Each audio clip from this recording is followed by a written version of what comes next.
शेंदराचं कमीत कमी 5 फुटाचं इतके उंच शेंदूर लावून लावून मूर्ती झाली होती। जे काही प्रवासी मंडळी होते किंवा जी काही त्या काळातली लोक होती ती या ठिकाणी थांबून ह्या झऱ्याच्या पाण्याचा आस्वाद घ्यायची असं म्हटलं जातं। जुन्नर तालुका हा खऱ्या अर्थानं पर्यटन तालुका आहे आणि तितकाच रहस्यांनी भरलेला देखील आहे। असंच रहस्य आपल्या जुन्नर तालुक्यातील आलदरे गावात आहे। याविषयी तुम्हाला माहित होतं का?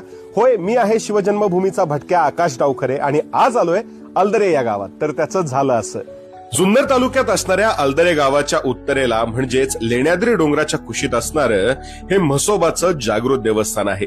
हे म्हसोबाचं देवस्थान आलदरे गावचं ग्रामदैवत आहे। या देवाच्या दर्शनासाठी हजारो भाविक अगदी महाराष्ट्राच्या कानाकोपऱ्यातून येत असतात। या ठिकाणी म्हसोबाला शेंदूर लावण्यात आलेला आहे आणि ज्याची उंची वर्षानुवर्षे वाढतच जाते। आता हे खूप पुरातन काळाचं मंदिर आहे। आता शेंदराचे पूर्वी लोक आम्हाला सांगायची शेंदराचं कमीत कमी 5 फुटाचं इतके उंच शेंदूर लावून लावून मूर्ती झाली होती। तदनंतर आम्ही लहान असताना ती मूर्ती अभिषेक करून ती खाली गेल्यानंतर ती नदीला सोडण्यात आली। आता शेंदूर लावला तर कमीत कमी आता 2 फुटापर्यंत मूर्ती झाली। याच म्हसोबा मंदिराच्या परिसरात एक रहस्यमय जलकुंड पाहायला मिळतं।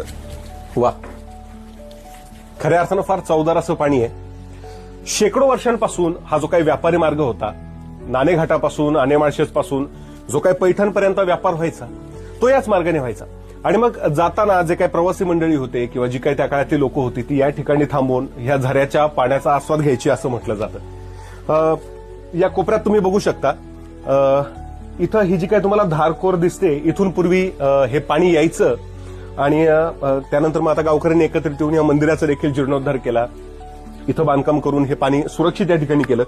अजूनही वरचा आदिवासी भागातला जो काही समाज आहे तो अद्यापही इथून पिण्याचं पाणी घेऊन जातो। खरंच आश्चर्यच म्हणायला पाहिजे। जुन्नर तालुक्यात अशी अनेक आश्चर्य आहेत आणि ती जतन करून ठेवणं खऱ्या अर्थानं आपलं कर्तव्य आहे। भाविक भक्त कमीत कमी नगर, पाथर्डी, संगमनेर, इकडनं शिरूर या लांबून लोक येतात। म्हसोबा आणि शंकर म्हणजे शिव हे एकच आहेत। म्हसोबा हे नाव अपभ्रंश आहे। हो, अपभ्रंश आहे महिसोबा किंवा महिशोबा या नावाचा। आणि हा जो काही म्हसोबा आहे हा अनेक गावांचा ग्रामदैवत आहे।